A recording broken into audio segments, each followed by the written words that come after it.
Uncle Lenny, go first, man. I want to hear what you got to say. Well, you know what? I'll go to the fourth quarter because I can tell you that everything was cool the first three quarters, man. Even with Brunson and Towns on the bench at the end of the third and going into the fourth quarter, they built their lead up to 14. OG had that dunk. The crowd's chanting OG. And in about 2 minutes after that, I was thinking game 1, 2025 Eastern Conference Finals in the Garden against the Pacers. Because it was the same way, where the Pacers came back and got into that lead, and eventually they won that game in overtime after Halliburton's shot went in. I was leery, man. I was just a little bit scared about what was going on, but they withstood what happened, man. They gave up that 14-point lead, but they withstood it. They got some luck at the end. But you know what? I don't care what anybody says in regards to being lucky and winning games. That happens, bro. I don't care if you're the 90s Bulls or if you're the Lakers in 2000 or even the Heat back in the last decade. Whatever it is, the Warriors the last decade, you don't win titles without a little luck, man. So again, there may have been a little bit of luck in the last 30 seconds of that game on Friday night, but they're up 2-0. Bottom line. Yes, sir. Paulie, what'd you get from the game? Well, a couple of things. I mean, from last episode, I want to be clear. I did call the Knicks to win this game, right? Game 2, I said Knicks will win the game 2 confidently. I had no worries about it, but I was worried during the game. That's for sure. One of the things that got me hyped up was that dunk by Towns. That just kind of set that energy. I was like, yeah, because we were looking a little rough out there. The defense was looking good against us. They had double-digit leads going. It was a little bit of a back and forth, but that dunk, that was like that got me hyped, as I think it was like 9 minutes left in the first half when he did that. So it was, I thought that was pretty dope. And then in the fourth quarter, that was another nail biter, 14 up by 14 points. They scored 14 straight. Brunson with the clutch shot, only made 1 of 2 free throws.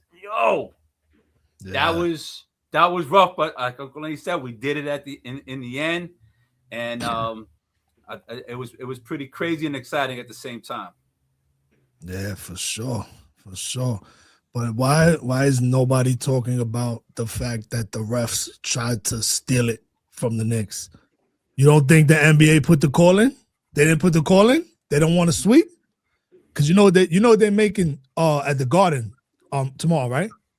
With all the ticket sales and everything, $580 million is what the Knicks make tomorrow for that one game. Okay? So you think the NBA wants to go 4? They didn't. They put your man Tony Brothers on the job, that referee. They were calling outrageous shit. The technical, remember the tech on Mitchell Robinson? What kind of tech is that? What kind of tech is Wemby bent down and was driving his body into him in retaliation. That's a double tech. That's not a one tech. Then they called the bullshit foul on Towns when he was just boxing out. I wanted to do the play-by-play. I got a whole collage of all those horrible ref calls. Those refs try to steal the game from the Knicks. They can't do it in the Garden because not that you're gonna get home court favoritism, but they can't fuck you in the Garden. They're gonna cause a riot. It's gonna look too crazy, but they can fuck you in game 2 at San Antonio, which is what they were gonna do.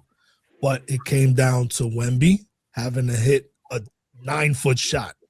They didn't plan that Wemby wasn't gonna hit that shot, but they are. That was. There's not a doubt in my mind, bro. With all the stories about gambling, shit being fixed, and the NBA coaching referees, maybe we want this to go a 6 or 7. We don't want this to, maybe you should look into that, see what happens. They don't tell them what to do. They suggest it. And that's what those refs were out to do. But you know what?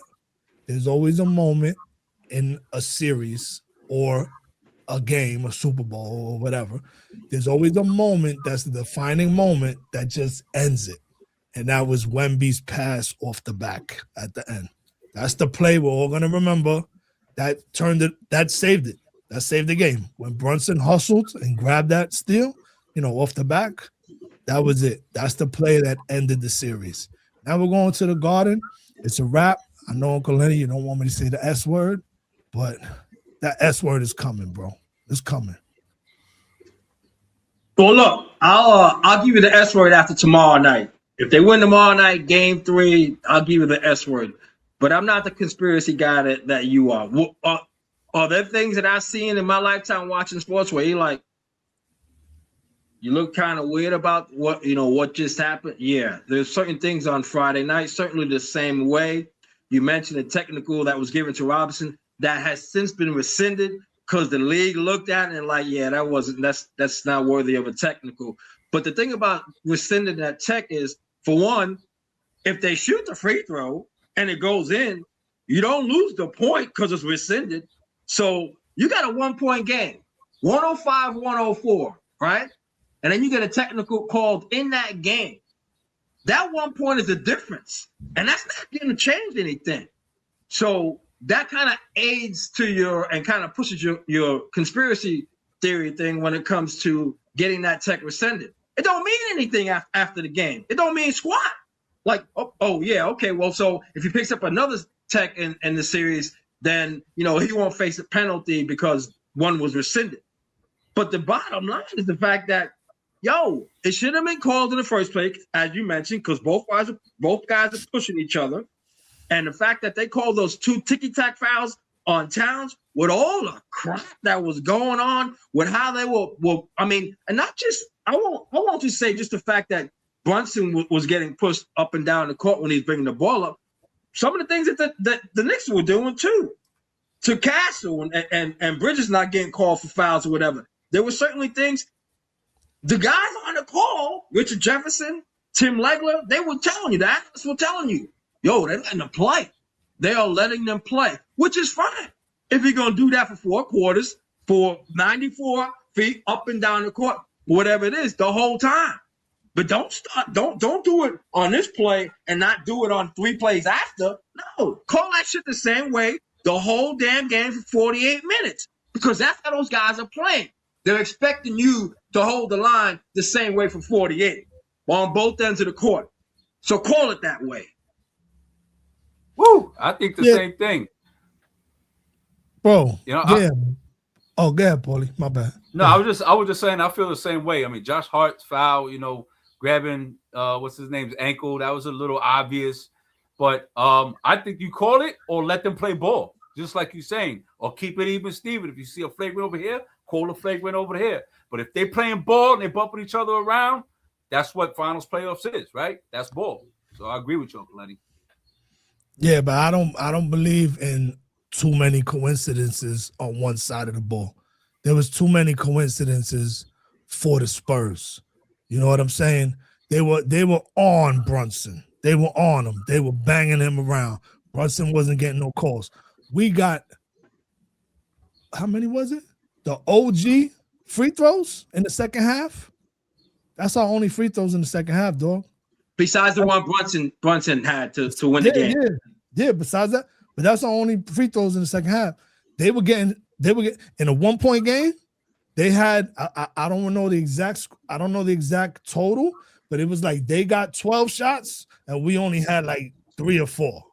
And in a 1-point game in the second half or the fourth quarter, whatever that was, that's a big deal in a 1-point game. But it was just, I don't know, man. To me, I hear too many stories. I hear too much insiders mention it and talk about it, and that just looked fishy. And when somebody says tomorrow night they're going to make $580 million for 1 game, that tells me people want it to go more than 4. You know what I'm saying? Money is the bottom line, dog. Don't tell me it's not. But anyway, going to the gameplay of it, the gameplay of the whole, of game 2. What did you find to be, who was the difference? What did you see in the game that you think was able to withstand the Spurs and the refs teaming up, trying to take it from the Knicks? Who do you think stepped up in that game? I can tell you this, and it's not uncommon to have this opinion, but as much as 11 is the Knicks' best player or number one option offensively, the guy that's been balling is 32. It's KAT. It's the big bodega. La bodega. He's balling, man. He's balling offensively and defensively. He's telling these little dudes, y'all can't F with me. Okay? He was caught on camera, blurting those words out. And you know what? When you play like that, dog, you got all my respect and all of New York City's respect. And every Knicks fan that was questioning whether or not they could win a title with this guy. And I know they still need 2 more games to clinch it and to win that title with Cat. Bottom line is, man, the first 2 games on the road, that guy has had no fear in the way he's played. He's listened for 2 weeks about how he was either going to go up against OKC or once San Antonio won, all the talk was about who? Oh, the 7'5" alien, blah, blah, blah, blah, blah. You better get Wemby now. Da, da, da, da, da, da. What Wemby did to Chet Holmgren and this, that, and everything else, he stole his heart. He's going to do the same thing to Cat. No. Cat drags his ass back out of the paint. Come out here and play me, man. Come on, 7'5". I got a 3-pointer for you. Oh, wait, what? We going to go down low? Oh, I'm dunking on your ass, too. Think about that. He gave him the arsenal.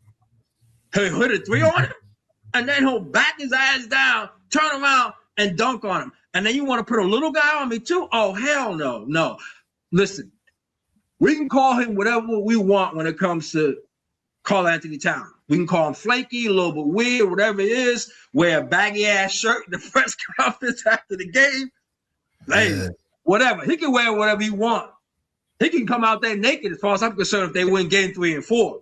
Bottom line is that dude, that KAT, that Cat, the big bodega, is the MVP so far in the finals. Man, you stealing my thunder, Uncle Len. That's exactly what I was going to say. I know this is Brunson's team, but Cat is MVP, bro. I'm sorry. He's playing both sides of the ball. He's playing consistent. He's playing hard. He's playing tough, like you said, during the season. Nothing compared to what he's playing right now. His experience is showing, and he's balling, just like you were saying. So I agree, man. I think this is Towns all the way. He's looking like the MVP to me, and to me, he's standing out the most. They're all playing well, right, in their own ways. You know, Brunson's still going to throw up the shots, even if he's missing. But this Cat, to me, is standing out the most right now in the playoff series. Yeah, I want to break down Cat for you, bro. If this guy just believes in himself, if he gets to that level, but you know what I think, Cat? We all know Cat is super duper skilled. We know he's nice. He's good. He can pass. He can shoot. He might be the best shooting big man in the league. We all knew that all along. The problem is he's a little sweet. Right? He's a little sweet, right? It's not a bad thing. It's just I think he got caught up in the league when he came in the league that everybody's happy, and everybody is friendly, and him being such a nice guy, I think he got caught up in that. Now you remember that All-Star game? What was it? 2 years ago when both teams scored like 230 to 230. That was the gayest event we've ever seen. It was just they were frolicking on the court and letting people blow by each other, dunking and shooting, and everybody was smiling and hugging and laughing. That was the most horrible exhibition of any competition I've ever seen. Who was the MVP of that game? Cat. He dropped 50. You know why? Because it was fun and he was happy. And if you go back to those highlights, it's him smiling and dancing and frolicking. I think he thought that was the league all along. And now he's realizing now in year 8 or 9, whatever year he's in, now he gets to be tough. Be tough, be competitive, take the win. Wemby's not a nice guy. You know, Wemby's competitive when it's time to be. Now you be the same. You're skilled. You're just as skilled as anybody else. Don't be the fun league. Don't be everybody's friend. Be a competitor. Be mean. Be feared and be a problem. And he's dominating. He's dominating Wemby, bro. Wemby got nothing for him. He got nothing. Wemby got nothing. And that goes to just a little segue. What we're seeing, what we say last time. This is 90s ball, bro. This is 90s ball. Chet Holmgren, you see what happened to Chet Holmgren last series? He was scared. He didn't want to play. In the 90s, Chet Holmgren would be selling Acuras, dog. He wouldn't be an all-star. He wouldn't be an all-star in the NBA in the 90s, dog. They're too light in the ass. You see Wemby? Wemby owns this league right now, but he's light in the ass. And now you got Mitch Robinson and Cat playing 90s ball on him, throwing big body on him. He's lost. He's lost. And that's what I see is going on here. The Knicks are playing 90s ball. These young kids, they're 20 years old, the Spurs, they're light in the ass. In a couple years, they'll put on weight. But right now, they're light in the ass. Wemby's light in the ass, and they're getting manhandled. They're getting manhandled, bro. And that's what we're seeing. This is Knicks year. This is a wrap. We might win the next 2 by 20. There he goes. No, you're good, man. Go ahead. No, I was just gonna say real quick because you were talking about Cat and all that, and you're right in his phase and how he was before and how tough he's playing now. Wembanyama, whatever his goddamn name is, they're trying to make him the face of the league, but he's making crybaby faces. You see him after some of these shots and after the game is over, he did something wrong. He looks like he really wants to cry on the court. Mm-hmm. I don't know. That's a little immature. I don't know what that is, but that's like a sore loser. You know what I'm saying? Not going to the press conferences, after the game because you upset. Like, they let a lot of that shit slide. You know what I'm saying? He's got to change his face because Cat is just running right through him. And I think they thought that when Wemby was going to come in there and do all his stuff and be that alien and fly across, that shit is not happening. And all he's doing is making crybaby faces. I'm sorry, Lenny. Go ahead. That's all I wanted to say about that man. No, you good. What I was going to also say is pick up on the Cat conversation is as much as he's balling right now in this series and throughout the playoffs, and once they changed the offense and ran it through him for the most part since the third game in Atlanta, what we need to realize too is that as flaky or your words sweet, whatever it is when it comes to Cat's concerned, let's not forget something though. All right. He's always been a handful for the other centers in the league. When he was out west with Minnesota, bro, he used to give it to Jokic. When Denver played Minnesota, Cat used to get in that ass. He was the one big dude, the one center that would get in Jokic's ass. And that's the, MVP multiple times. He won a NBA title beating the Heat. But you know what Jokic didn't want to do? He didn't want to face Cat. And even when Cat came to New York, he would go up to Denver and put 40 on his ass. Okay? Same thing when he played against Minnesota, his old team. Rudy Gobert, that center. He put 40 on his ass. Cat's been giving it to the other big men in the league for a while now. The only thing is that the fact that sometimes he didn't always do it. And then the other thing was, certainly not this year and certainly not in the playoffs. But the other thing is that defensively, that dude is hustling back, moving his feet, blocking shots, active, keeping Wemby from getting those damn lobs. Think about that. One of the biggest things and one of the biggest advantages that San Antonio has is, yo, man, just throw it up to the hoop. The 7'5" guy will get it. Oh, hell no. That has not been happening in this playoff series. Happened maybe 2 times, maybe. He's got maybe 2 lobs. Think about that. Dudes will come in the paint and just throw it up and hope that he gets it. The Knicks have more lobs than the Spurs have gotten in this playoff series. Think about that. Yeah, man. And hold up, my prediction didn't come true. Remember I said Brunson dropping 50? I don't know why. Hold up, Uncle Lenny. I don't know why you laughing about this. I don't know why you found it so amusing that I said that. Because what you don't remember is Brunson dropped 61 on him during the year. You didn't know that. You didn't know that. Because you made it seem like 50 was unbelievable. And it still might happen. It might happen in MSG. He won't get 50 at MSG, but I will say this. He's going to rebound from the last 2 games because that's how he is. What kind of hot take is that, bro? He played horrible the last 2 games. Well, I'm just telling you from a rebound standpoint, he might not get 50, but he might get 40. He might get 45. But 50's asking a lot of a dude. Bro, they've only scored 105 in the last. He put up 60. He put up 60 on the 2026 Spurs. The same regular team. Season games, man. I'm not. So, and Mikal Bridges had 40 on MLK Day against the Spurs. I'm not. It's the playoffs, man. It's Bridges ain't Brunson. Yeah. Bridges ain't Brunson. I can tell you one thing. I definitely sure didn't listen to your 50, and Brunson was the only one that screwed up my damn parlay. Just for the record, okay. I had him for a friendly 28.5 plus. 28.5. Oh. Reasonable, right? Get close to 30, get your 25, 20. That's the only thing I lost on the whole parlay. I definitely sure wasn't going for 50. I don't say he can't get it, but the way he's been playing, 28, game 2, try to take the extra win to go to New York. Didn't happen, But one thing I want to sidebar real quick was something I thought was really dope. I don't know if you guys have been seeing this. This is I love the way the game is kind of making New York the old New York, bringing back the neighborhoods, the culture of New York, kind of like what we grew up on, being outside. The game was on a Friday.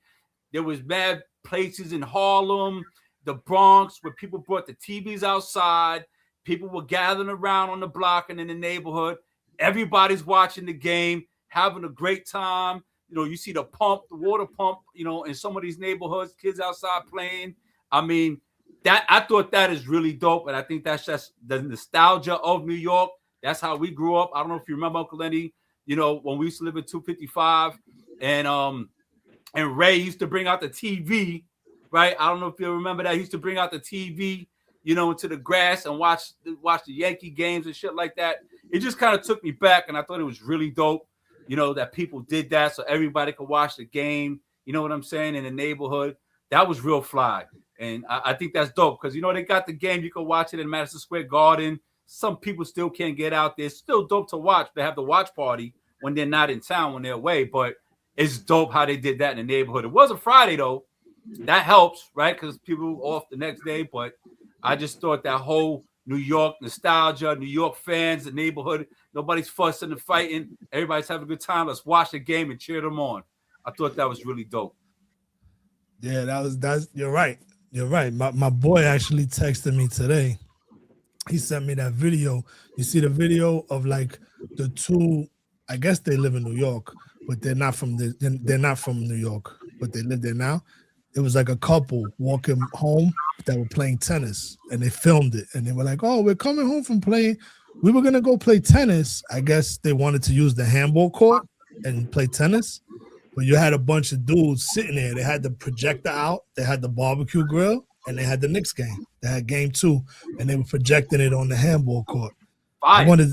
They sent me the video. They were like, "Yo, we should do this Monday night. We should find a handball court." My man got the projector and just set up a barbecue and watch it outside because it's June. The weather's nice. Watch it outside. It's old school, your own watch parties. You follow what I'm saying? Like, you don't need a big screen and thousands of people. You're creating your own neighborhood watch party in the hood. Mm-hmm. That's what it's that. I mean, that's legit, man. And unfortunately, we can't do it with the baseball teams because one is 7 games under 500, They ain't shit. That's the Mets. And in the Yankees, again, you can say whatever you want, pinstripes, but for one, y'all can't be good teams. And the second thing is your best player, the MVP of the league, he ain't gonna be around anytime soon. So once again, the Knicks are giving New York a reason to care about sports. You can't do it during football season because the Jets and the Giants, they garbage. But you ain't nobody going outside watch parties in February. Even when the Giants were whipping the Patriots' ass. Okay, there weren't no watch parties outside. You weren't having no Super Bowl parties in New York outside. But the Knicks in June, bro, this just gonna be a tradition. We're gonna have street watch parties, tradition. Because one thing that people don't think, people seem to think that, oh well, everybody gets healthy in the East, the Knicks are going away. Huh?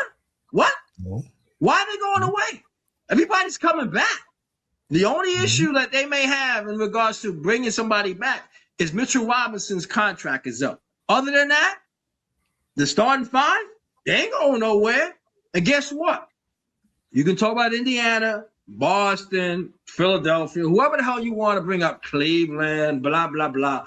Bring up all those other teams you want to bring up, all right? First off, they ain't win the amount of games in a row that the Knicks have won. That's number one. Number two is it. Starting five-wise, you're going to be hard-pressed to find a better starting five. Maybe when Giannis potentially gets traded and goes somewhere and makes that team better, if he gets traded in the East, maybe you can argue that starting five is better, depending on where he goes. But right now, the best starting five in the East that's going to come back in the next season is the Knicks starting five. Yeah, I agree with you, Uncle Lenny, 100%. And real quick, I just wanted to say two things. I wanted to talk about that, about next year. But back to the block party stuff and what you were saying, Al, about going to do that. You know what this is going to turn into, right? If this becomes a regular thing, now the hustlers get a hold of this, and the people on the block, now you got caution tape. Nah, there's $20 over here. We got a couple of tables over there. You know, we could set you up with a bottle, but you can't come on this block. I don't care. That's your uncle over there. Nah, then I'll give you for $10. You can get a seat. This is going to turn into a whole other. You know how New York does it, right? Instead, right now it's just chill. It's like cool. Then you're like, all right, no, now it's like 50 people. Yo, Theo, I think we could get like $5 a person. You know what I'm saying? Now it becomes $2 hot dogs. You know what I'm saying?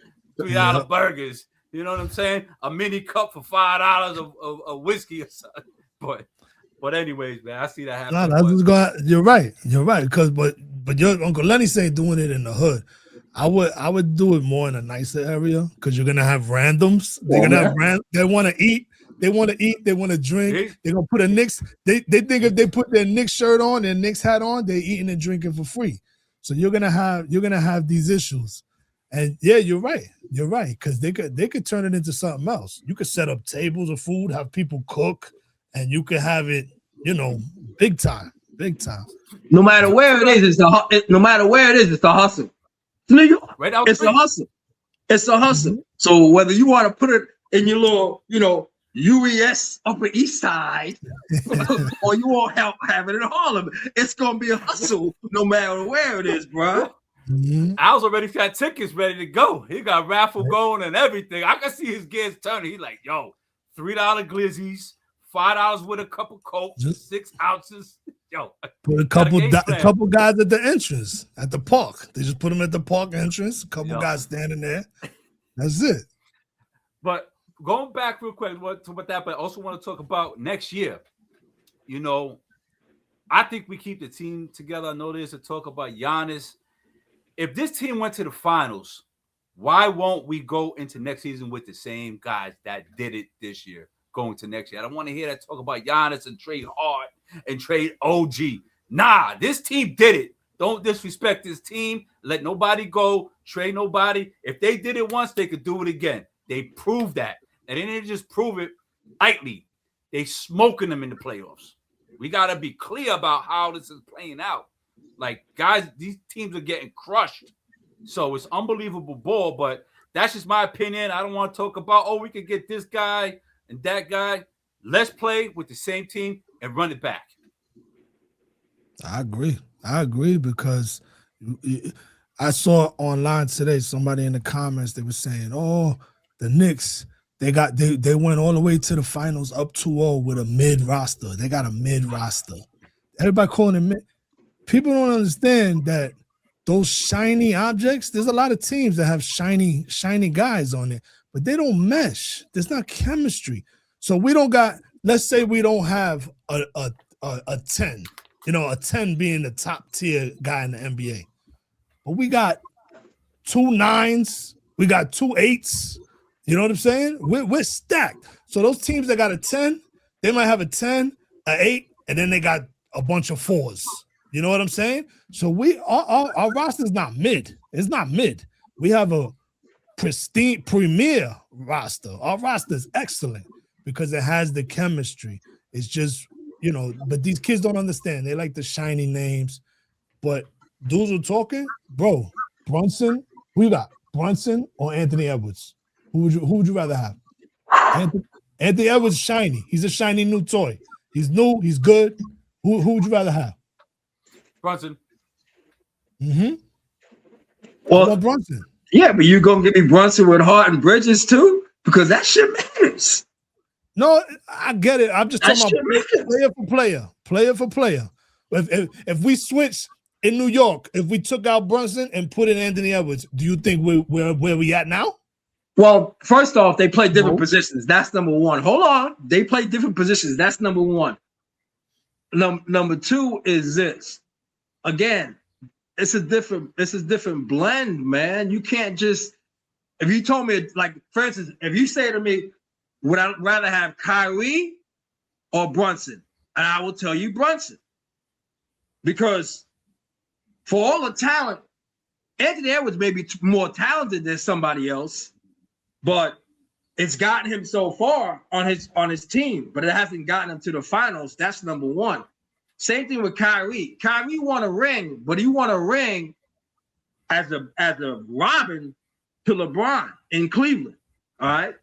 When Kyrie had his own teams, they ran his ass out of Boston. He got ran out of Brooklyn, and he can't stay healthy in Dallas. But is he more talented, talent-wise, than Brunson? Yeah, he's got more talent than him. But I'm a bank on a dude that plays 70, 75 games every year, doesn't cause any issues with your basketball team, is coachable, and is a captain and a leader in your locker room.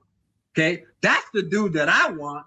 And again, the separation between Kyrie and Brunson isn't that much to where you put up with that Kyrie BS. That's the thing. Talent-wise, Kyrie's a beast. But again, I just told you, on the teams that he's been on, they ran his ass out of town, dude. And that's never going to happen with Brunson. Shit. Brunson's going to own, if they win 2 more games, Brunson's going to own New York like Jeter does, like Eli Manning does, like the old-time Knicks do.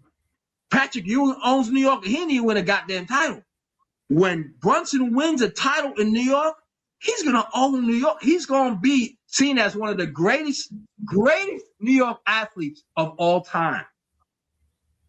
You didn't answer my question. I told you. Anthony Edwards or Brunson?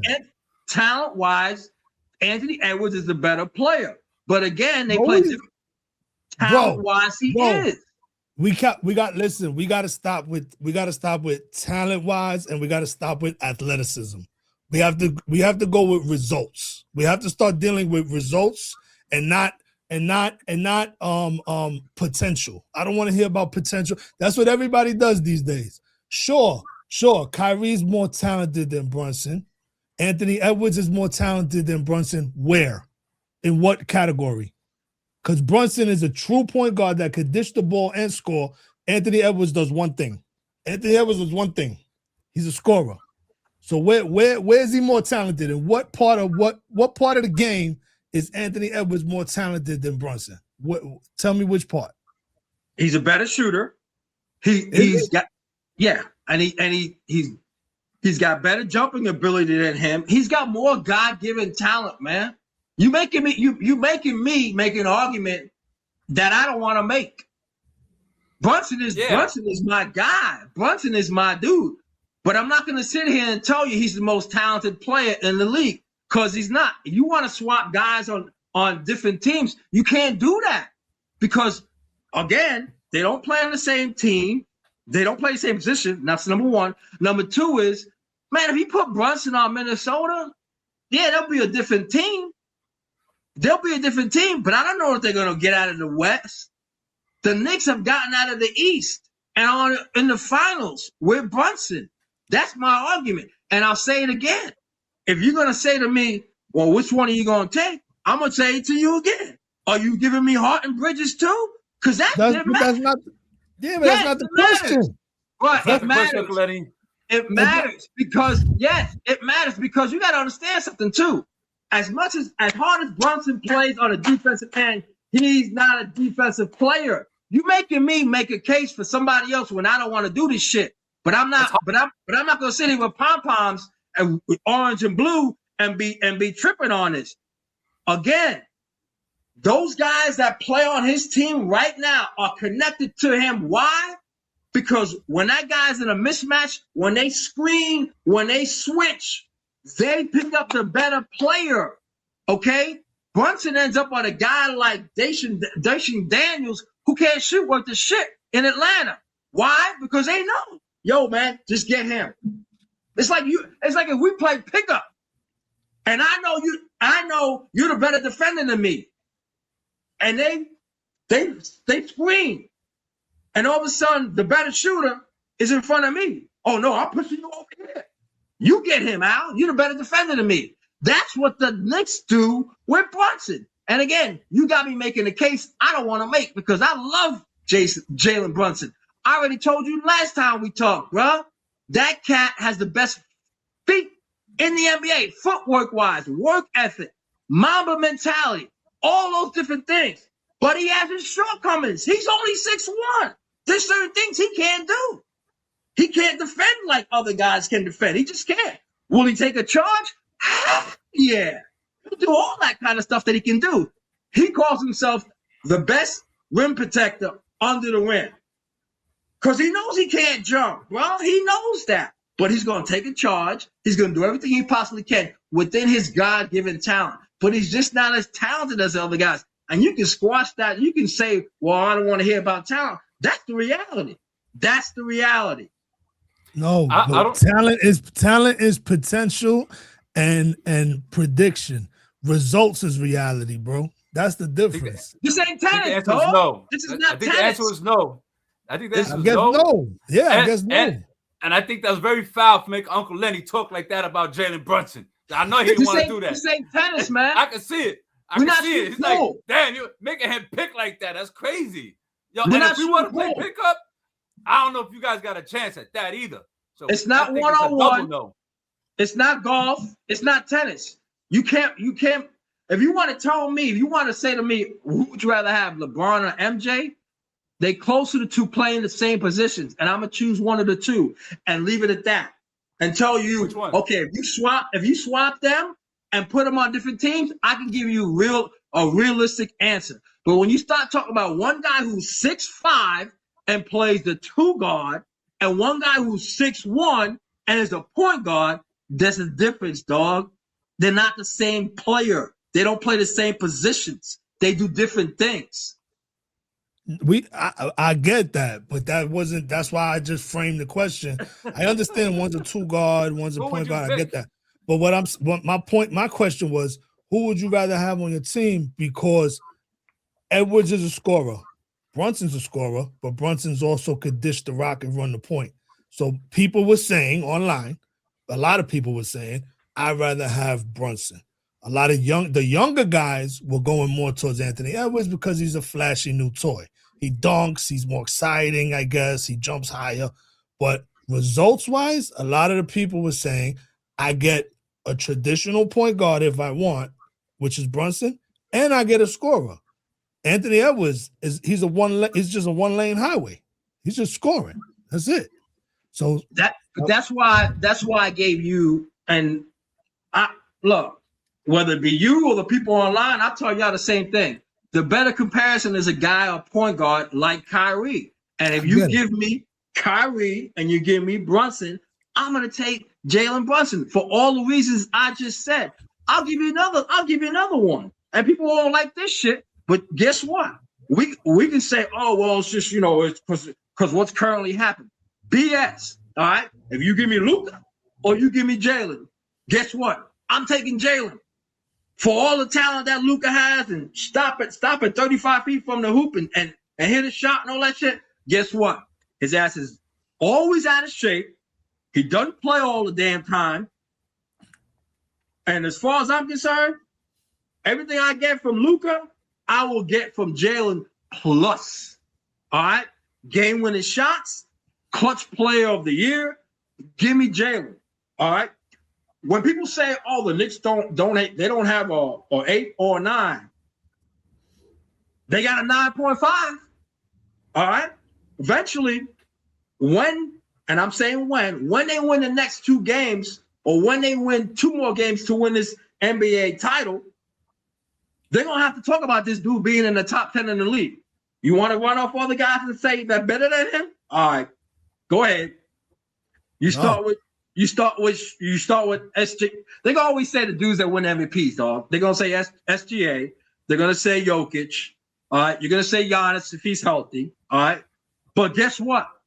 The list is real short.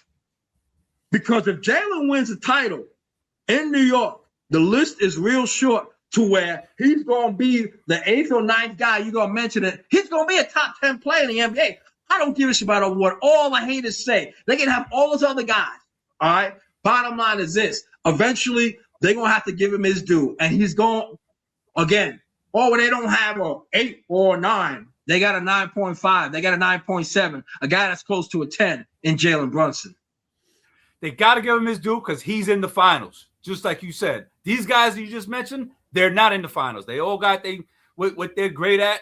Jalen is in the finals. He needs to just do whether we win it or not. What he's done so far this year, he gets that talk. I'm sorry, just like you said, that top 10 talk, without a doubt. I'd rather have Jalen than SGA. I think SGA is just he's a very good player, but I think he was on a very good team all along. He's been on a super good team, and now that team's gonna have to dismantle a little bit, and we're gonna see what he's really made of. But the Luka is a tough one, Uncle Lenny. I don't know. The Lukas, because you know why? You know why I say that? Because Brunson is Brunson. They're going to probably get a ring this year. I don't know how many times they're going to be in this position. But Luka got the potential to be that guy with a couple of pieces with him to go on a dynasty run. He might do a back-to-back. He might do a three-peat. That dude's more concerned about drinking beers and smoking stogies, bro. Not impressed. Not impressed. Not impressed. But I'm just saying he's that level where if he pans out, he could bring you a back-to-back. He could bring you a three-peat. Okay. And while UNK Sports Family Huddle is blowing up, and 2-3 years down the road, he wins titles, then you can bring that shit up. But for right now, no, I'm not taking Luka. You can have his ass. I don't want him, bro. I don't want him. Yep. And guess what? When you do take him, make sure you got cigarettes and a 6-pack in his locker, because that's what matters to his ass. Don't want him. Let's keep the team what we got now. Put some respect on Brunson's name. You know who stepped up? We talk about Cat, we talk about Brunson, but I want to talk about this dude, bro. I have a love-hate relationship with him, but I like him now. To walk me through the final moments of tonight's game. Just fight, man. A lot of integrity, a lot of just poise, staying together. We're going to fight to the end. They made a run. They're a really good team, but we're going to fight to the end. The level of intensity tonight was off the charts. Describe what it was like playing in it. It's great, man. It's great. I just wish we had a better fourth quarter, but they're a really good team. They pushed it, but we got to be better. You were dominant on both ends of the floor, coming up with big stops, big shots. Talk about your performance tonight. My teammates, man. My teammates, coaches gave me confidence. But I had a bad fourth. I got to be better. I got to play hard all throughout the fourth quarter. Even when I'm tired, I got to keep going. I can't have a fourth quarter like that. Up 2-0 going back to the Garden. What's the mindset? 0-0. Stay desperate all times. Come on. You heard him? Bridges. You heard him? That, bro, now that guy, I got a love-hate relationship with him because we gave up a lot to get him, and he hasn't really been panning out too much. He came up big for us on defense against the Celtics last year. He made some big plays, but he's a big leaguer. He's an NBA player, and he stepped up. He's a good defensive player. He could play offense. Sometimes he takes wacky shots, but he could play offense. But the way that you see how he's talking, like these are the moments that people don't get when you win championships. The throw from Wembanyama throwing it off Castle's back and Brunson stealing it. And then the way that this kid right here is talking, how he said, he's like, yo, we're up 2-0, but we're staying desperate. It's 0-0 still. They're locked in, bro. They're locked in. And he's not the main star. It's Cat and Brunson. He's third, fourth fiddle behind OG, whatever he is. And he's locked. And this is why they went and they got him. And they got Hart. Because Brunson, he got Hart. He's going to go all out. When I say Brunson got Hart, I mean he got Hart, not Josh Hart. And he's going to go all out. But Bridges and Hart, bro, those are his Villanova boys. They're obligated to go all out when they see Brunson going all out. You understand? They have a loyalty. It's not like they're on the same team because players on the team, they feud. Sometimes a player wants, I want the shot. Why he getting the shot? There's jealousy amongst teammates, and that fucks up the chemistry. These guys here, the way that Bridges is locked in, the way Hart plays every night, he goes all out. They're going all out for Brunson because they're obligated to go all out for Brunson. And the Knicks created this. They created this atmosphere where they're obligated. You know what I mean? And that's, it's the winning formula. That's the chemistry. Bridges is locked in. They're hard to beat. I don't know. I don't know if they get if it's even a 5-game series. I don't see it. I will tell you this, and the thing that sticks out to me from that clip is that dude just played a game, right? You see that energy? See how he's talking about how he had a bad fourth quarter? Mm-hmm. How he's saying it's still 0-0. And even when the clip nearly ended, he was like, come on. That's after the game. Mm-hmm. That's not pregame, dog. He has that energy. He has that energy after the game. All right. This is the guy that plays all 82. He's got a consecutive game streak that goes for years, longest in the league. And this dude is playing like that now with all those minutes and acting like that at the end of winning game 2 on the road, saying it's 0-0. That's the first thing. Second thing is this. That love-hate relationship you have, we all have with him. I had it with him.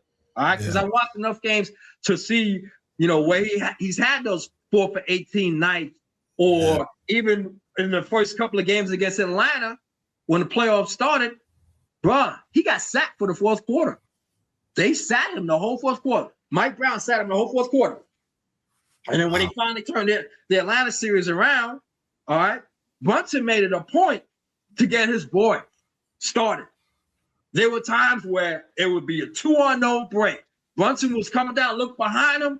He flips it to Mikal, gives Mikal a hoop, the dunk, whatever it is. Why? To get his boy started. Brunson in his mind is like, yo, I'm going to get mine. I'm getting you started. That's my job, to bring you up with the rest of us. All right, you struggling right now? Nah, I'm going to find you good shots, bro. I'm going to break. I'm going to get in the paint. Break my man down. See the double come, and I'm kicking it to you. Hit that jump. They've had those conversations. Was I there? Hell no. But you can see it, man. You can see it when you watch the games. They wanted to get Mikal started, and they did. And he's been rolling ever since. Another thing that people don't talk about that have that love-hate relationship with Mikal is this. Other than the time that he was at Phoenix with a team that made it to the finals, he played all this time in Brooklyn. You talk about the trade and all they gave up for Mikal, the 5 picks or whatever. First off, those picks won't mean shit if they win an NBA title. It won't mean a damn thing.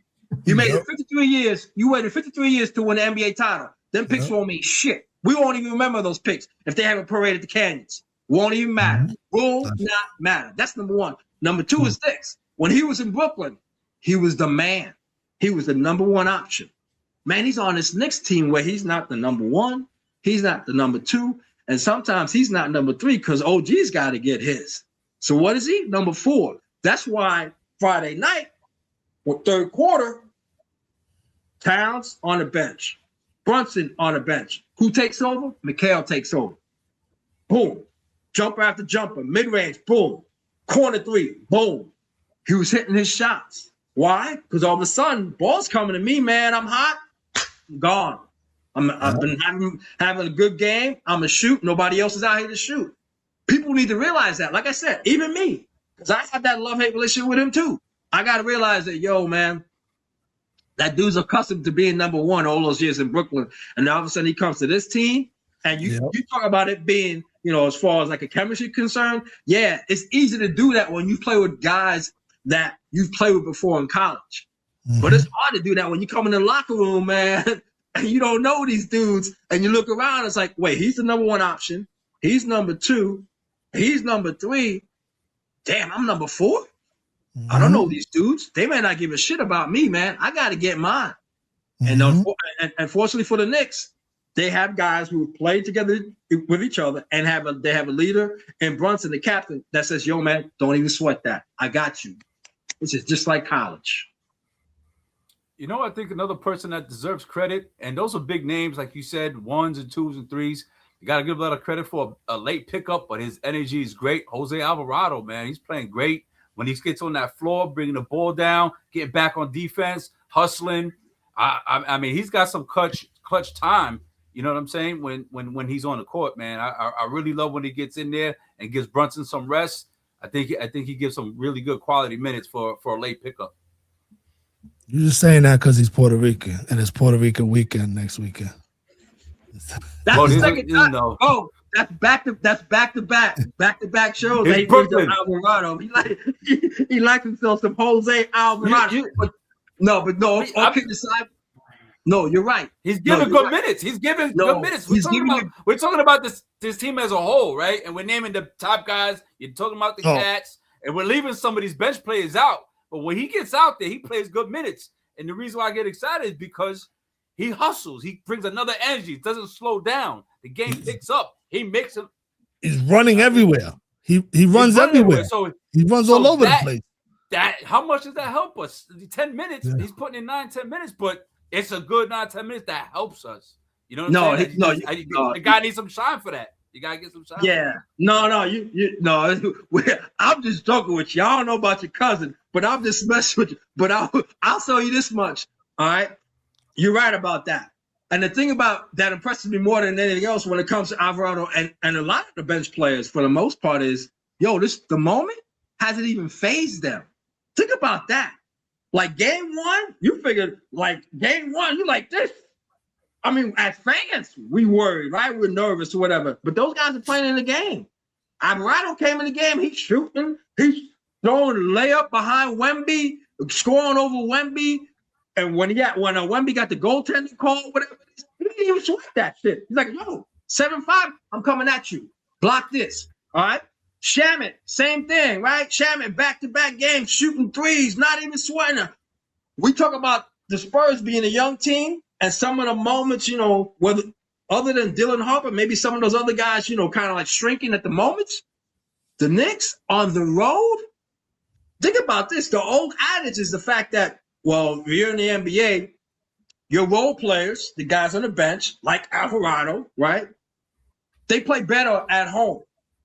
They're not supposed to play well on the road. Shit. I know Knicks fans travel and they turn most road games into a home game, but still, their role players, their bench players, they've been balling on the road. Balling. That's what I'm saying. Shamet, just like you said, I'm just saying this team as a whole, we can't just focus on your top three players, your 1, 2, 3s, and 4s, because they're playing. But our bench, our team as a whole, these guys are giving great minutes coming off the bench. That's why it's hard to stop us because you think, this guy's up. Brunson's sitting down. Here's our chance to catch up. Nah, we're giving the same energy with the bench players. You don't know who the ball's going to. They got them scrambling up and down the floor. I just think the team just playing style as a whole. Think about who's guarding Brunson. You're guarding Brunson all day, and Brunson's a pain in the ass to guard because he's wiggling and shaking and here and there. And now you think you're getting a rest, and Alvarado is just starts running full speed, and now you got to chase him. That shit is tiring you out. Yeah, that's tired. He comes to tire you out. That's what he's doing. And then, Shamet was the biggest surprise to me, man. And I actually saw something about him today, too. I'm happy for him. He blew out his shoulder. Like, they gave him, like, a two-way contract. I don't know the whole story, but he didn't make it in the NBA. They gave him a chance. Then he blew out his shoulder. He didn't think that he was going to, get another shot at the NBA. They brought him in, and they played him one night in Dallas. Brunson was out. He was hurt. He didn't play, and he dropped 36. He shot like 13 or 19 and dropped 36, and that was it. They kept him on the team. He was the last man to make the roster, and he dropped 36. They put him in, and they were like, oh, this dude could shoot. And, I'm happy for him, bro. He knows his place, too. He's not doing too much, but when he's feeling it, he catches it, and he goes and he gets his shot. He gets it off, which is nice. He got that release. The story is that he had a non-guaranteed contract, bro.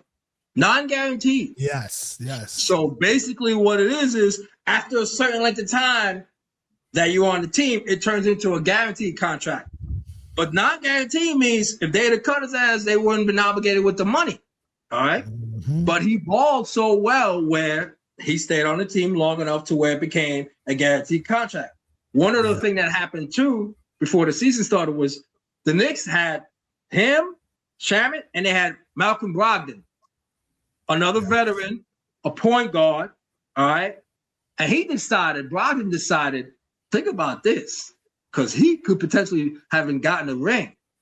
Brogdon decided, I don't have this, man. I'm not into this shit. I'm retiring. He retired. So no longer a battle for the final roster spot. Shamet sticks around. That's a story. The story is, damn, the Knicks could have had a decision to make had Brogdon not retired. And all this stuff that we see with Shamet happen in the playoffs and even in the finals, we may have not seen this shit if they made a decision to keep Brogdon over Shamet. But guess what? Somehow, some way, fate had it. Brogdon's like, I don't have it, man. I'm not into the grind. I ain't trying to be out here. I'm retiring. He retires. Shamet gets the final roster spot, and boom, the rest is history. Well, Brogdon is he's a veteran. What I saw that in the article I was reading, I saw that, and they pretty much worded it as if Brogdon didn't retire, Shamet doesn't have a job. They were gonna keep Brogdon over Shamet because Brogdon's a vet. Yeah, veteran, and not only that, but at the time they needed a backup point guard. Alvarado wasn't on this team yet, so they needed a backup point guard, and Brogdon was going to be the backup point guard. He had veteran, as you mentioned, experience, but the dude decided he wasn't into the grind anymore, didn't want to play anymore. I don't know if he's kicking himself in the ass because he could end up getting a ring with this team. But I'll tell you what, Shamet should send him some of his check.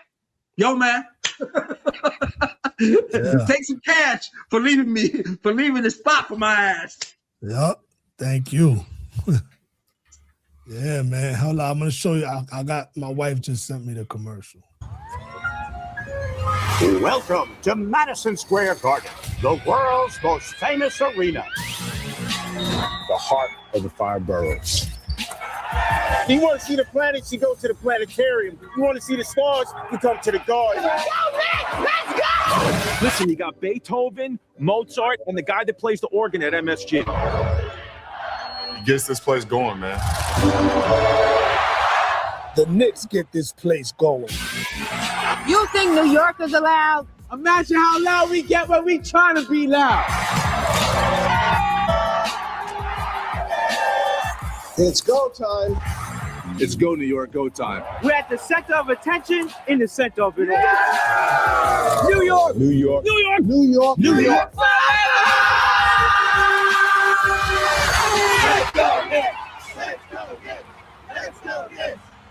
Dope. That's fire. That was a really dope commercial. That was dope. You know what's weird?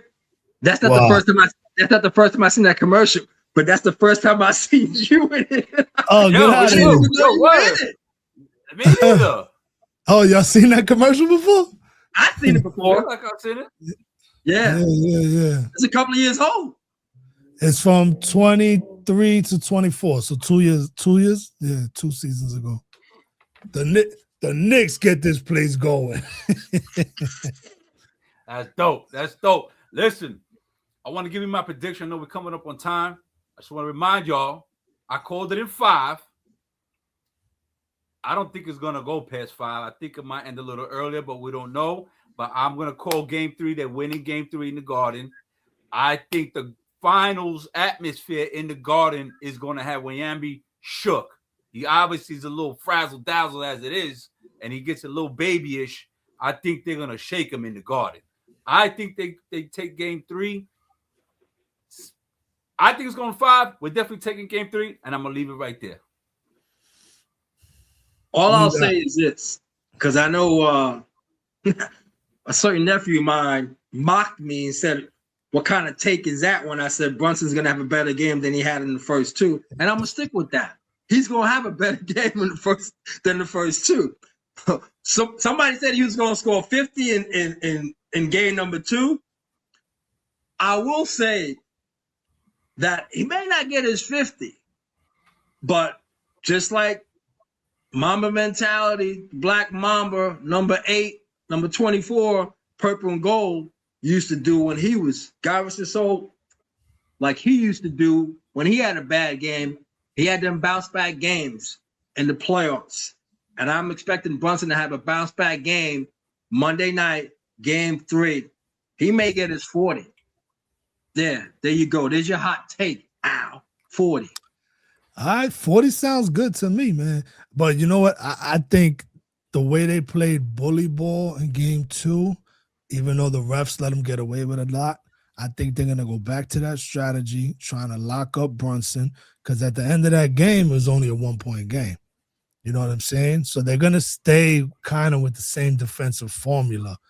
But the Knicks are going to make some adjustment. I'm interested to see what adjustments Mike Brown's going to make, because you know Brunson is burning up that he had those 2 bad games. You know he wants to get off.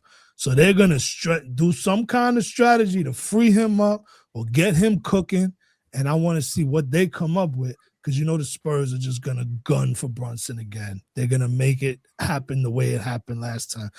They're going to want to see Bridges do it again. Cat's still going to do it again, but Cat's going to do it again. But they want to see Bridges. They want to see Shamet hit those shots again. They're going to want to see everything they did in game 2 to do it again. That's what the Spurs are going to say. But the Spurs are not going to have the help of the refs, and that's going to be the difference. They're going to try to do the hack of Mitch. They're going to hack Mitch Robinson. They're going to try to hack him. They're going to try to do all those tactics, but it ain't going to work, bro. It ain't going to work. We take game 3, and I don't want to be the bold take guy, but I just feel the home court advantage, the crowd going nuts, New York on fire, these little boys, 21, 22, 23 in the Garden, the Knicks win that game by 20, game 3. You know what? I was getting ready to ask you, both of y'all, whether or not you can see the Spurs tapping out, because we've had teams tap out. The Knicks have made teams tap. All right, they made the Sixers tap. They made the Cavs tap. They certainly made the Hawks tap. All right, at home. All these teams tap on their own home court. Hawks, Sixers, Cavs. This might be tomorrow night, Monday night, game 3, might be the first time in the playoffs the Knicks make a team tap out at MSG. And if they tap out tomorrow night, it's a wrap on Wednesday. That's a good observation. Going to be in the house, right? Who? Oh, Trump. Trump shutting the place down. I hope he don't come in there and stink the place up and throw these guys off. But yo, they talking all kinds of craziness. The whole outside. Everybody be on the lookout for Owl's watch party.